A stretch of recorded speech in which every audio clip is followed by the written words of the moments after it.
Biz Sultan Abdal'ın soyundan gelmeleriz biz. Senede bir sefer veya iki sefer adak adarız. Adaklarımızı Nevşehir'in Çilehane değil görülen Hacı Bektaş Veli'ye kurban götürürüz. Orada yatanlara yüzümüzü süreriz. Ondan da hiçbir zaman sırtımız yere gelmez. Efendime söyleyeyim.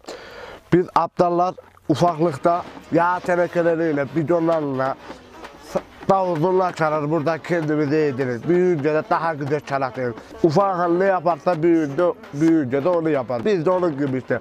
Davul çalaraktan, zurna çalaraktan, hani soyumuz aptal ya. Onun için davul çalaraktan, zurna çalaraktan ekmeğimizi bulduk. Büyüyünce mahallemiz vardır. Herkes toplanır mahalleye, çarşıya gideriz, kayfenin önünde otururuz.